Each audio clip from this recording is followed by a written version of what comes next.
Good evening everyone. आज का topic है अभिक्रिया की आणविकता। तो इस टॉपिक को समझने से पहले हमें दो छोटी छोटी टर्म्स को समझना पड़ेगा, जिसका नाम है प्राथमिक अभिक्रिया और जटिल अभिक्रिया। तो समझते हैं पहले प्राथमिक अभिक्रिया क्या होती है। वह रासायनिक अभिक्रिया जो केवल एक पद में पूर्ण रूप से संपन्न हो जाती है प्राथमिक अभिक्रिया कहलाती है। तो ऐसी केमिकल रिएक्शन जो केवल एक पद में हो जाए, ठीक है, तो उन्हें क्या कहा जाएगा, प्राथमिक अभिक्रिया कहा जाएगा। एक पद का अर्थ होता है जो एक स्टेप में कंप्लीट होने वाली रिएक्शन होती हैं, उनको क्या बोल दिया जाता है, आपकी प्राथमिक अभिक्रिया बोल दिया जाता है। यदि कोई एक पद में पूरी ना होके दो या दो से अधिक पद में कंप्लीट होती है तो उसी को आपकी जटिल अभिक्रिया बोला जाता है। तो जटिल अभिक्रिया की परिभाषा क्या हो जाएगी, वे अभिक्रिया जो एक से अधिक पदों में संपन्न होती हैं जटिल अभिक्रियाएं कहलाती हैं। ओके, अब समझते हैं अभिक्रिया की आणविकता, जो आज का टॉपिक है। तो क्या होता है किसी प्राथमिक रासायनिक अभिक्रिया में, इसीलिए हमने इन टर्म्स को पढ़ा था क्योंकि यहाँ पे किसका यूज हुआ है, प्राथमिक रासायनिक अभिक्रिया। तो हमने समझ लिया प्राथमिक रासायनिक अभिक्रिया वो अभिक्रिया होती है जो एक पद में पूरी हो जाती हैं। किसी प्राथमिक रासायनिक अभिक्रिया में भाग लेने वाले अभिकारकों के परमाणु अणु या आयनों की संख्या को उस अभिक्रिया की आणविकता कहते हैं। तो अभिक्रिया की आणविकता क्या होती है, जो कोई प्राथमिक रासायनिक अभिक्रिया है उसमें जितने भी अभिकारक हैं उनकी जितने परमाणु बोलो आप, अणु बोलो या आयन बोलो, वो उपस्थित है, उनकी कुल संख्या को ही क्या कहते हैं, उस अभिक्रिया की आणविकता कहते हैं। जो आणविकता होती है वो मुख्यतः तीन प्रकार की होती है, एकाणुक, द्विअणुक और त्रिअणुक। तो हम एग्जाम्पल की सहायता से समझते हैं एकाणुक क्या होती है, द्विअणुक क्या होती है, त्रिअणुक क्या होती है। यदि आपको पेपर में आता है लिखने के लिए अभिक्रिया की आणविकता क्या है, तो आप अभिक्रिया की आणविकता को डिफाइन कर दीजिए और साथ में जो एग्जाम्पल मैंने एकाणुक के लिए, द्विअणुक के लिए लिखे हैं उनमें से आप कोई भी एग्जाम्पल लिख सकते हैं या फिर दोनों को लिख सकते हैं। और अगर आपको क्वेश्चन दिख रहा है कि थोड़े ज़्यादा मार्क्स का है तो आप इसमें इसके टाइप्स को भी इंक्लूड कर सकते हैं। ओके, तो इसका पहला टाइप है एकाणुक अभिक्रिया। तो समझते हैं एकाणुक अभिक्रिया क्या होती है।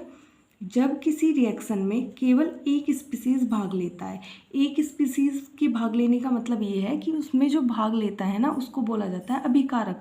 तो इसका सीधा सा अर्थ ये निकलता है कि उस अभिक्रिया में एक अभिकारक है, तो ऐसी रिएक्शन को क्या बोलेंगे, एकाणुक अभिक्रिया कहा जाएगा। ठीक है, यानी ऐसी रिएक्शन जिसमें केवल एक अभिकारक हो। तो आपने क्लास 10 से आप मोस्टली रिएक्शंस पढ़ते आ रहे हैं, तो ऐसी बहुत सारी रिएक्शन पढ़ी होंगी जिसमें केवल एक अभिकारक होता है। मैं एक एग्जांपल दूं तो क्लास 10th का फर्स्ट चैप्टर है जिसमें एक आता है वियोजन अभिक्रिया। तो उसमें मोस्टली आप क्या पढ़ते हो कि जो एकल पदार्थ होता है वो वियोजित होता है, यानी उसमें एक ही अभिकारक होता है। ठीक है, तो एक अभिकारक जिसमें होता है उसी को आप एकाणुक अभिक्रिया बोलोगे। तो आप यहाँ देख सकते हो कितने अभिकारक है, केवल एक। इसके आगे देखो कितना लगा है, कुछ नहीं ना, तो इसका मतलब एक। और ये किस किस में ब्रेक हो गया, PCl3 में और Cl2 में। तो अभिकारक क्या है आपका PCl5, जिसका नाम क्या है, फॉस्फोरस पेंटाक्लोराइड। ओके, ये किस चीज़ में ब्रेक हुआ है, PCl3, it means phosphorus trichloride.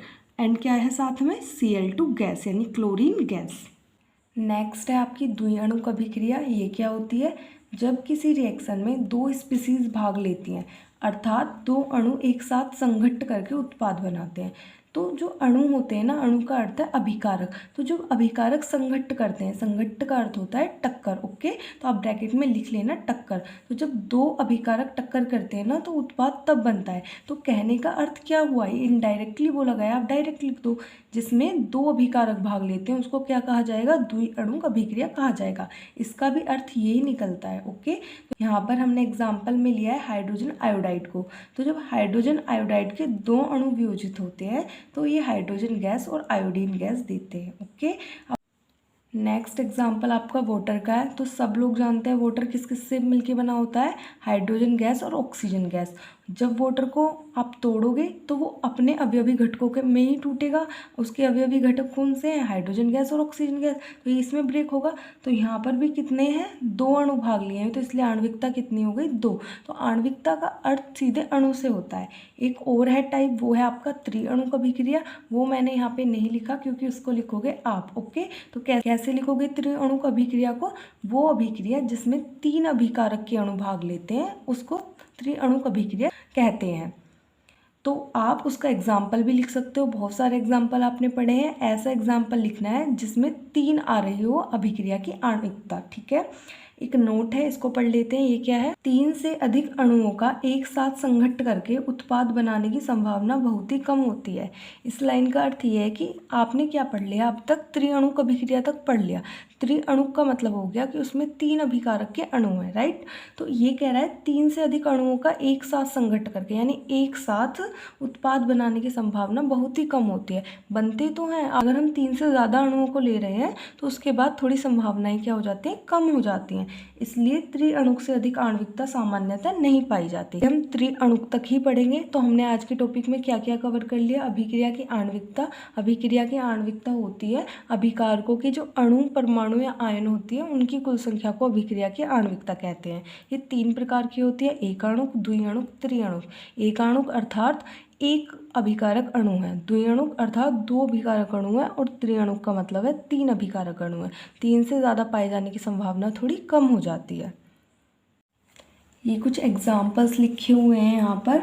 अब हम इनके लिए क्या करेंगे? अभिक्रिया की आणविकता का मान निकालेंगे। ठीक है, तो हम मान लेते हैं n क्या है? अभिक्रिया की आणविकता को दर्शा रहा है। तो मैं फर्स्ट रिएक्शन के लिए क्या निकालूंगी? अभिक्रिया की आणविकता का मान।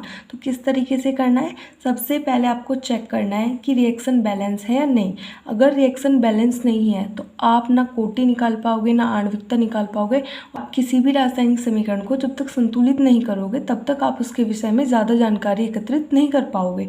ओके, तो कभी भी कोई भी रिएक्शन आपको एग्जाम में मिलती है, आप किसी भी क्लास से हो, तो सबसे पहले आपको क्या करना है? उसको बैलेंस करना होगा। ठीक है, उसके बाद आपको अभिक्रिया की कोटि पूछी है या आणविकता पूछी है, जो भी पूछा है वो बाद की बातें हैं। सबसे पहले उसको क्या कर लेना है? बैलेंस कर लेना है।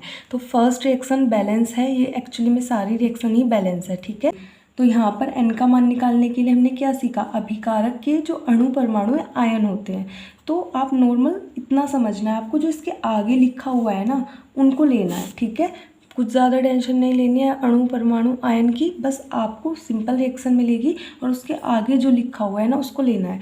तो NO अभिकारक है, ऑक्सीजन अभिकारक है। कोई भी बच्चा इधर साइड नहीं देखेगा, इधर कुछ भी हमें कोई मतलब नहीं है।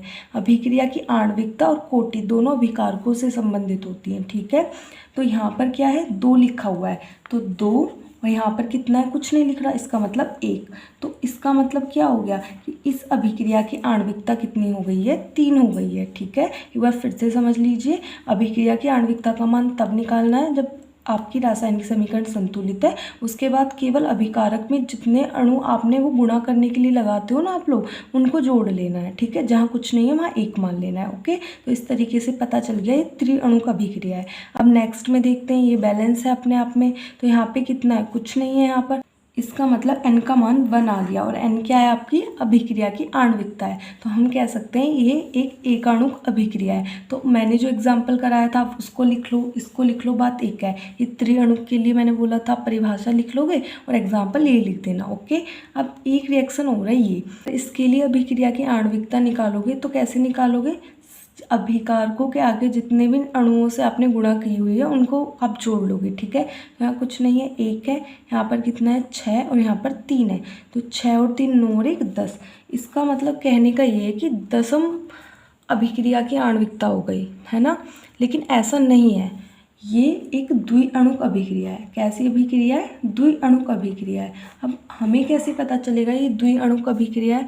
तो बच्चा होता ऐसा है कि मैनी स्टेप्स में होने वाली अभिक्रिया है। मैनी स्टेप्स का मतलब है कि ये एक प्राथमिक अभिक्रिया नहीं है, ये एक जटिल अभिक्रिया है। और मैंने आपको पहले ही बताया था जटिल अभिक्रिया क्या होती है, जो कई स्टेप्स में कंप्लीट होती हैं। ओके, तो आपको इस रिएक्शंस को भी ध्यान में रखना है कि ये दशम अणुक अभिक्रिया नहीं है, ये एक द्विअणुक अभिक्रिया है। इसके लिए अभिक्रिया की आणविकता 2 है। ठीक है, इन एग्जाम्पल की हेल्प से आई होप आपको क्लियरिटी आई होगी।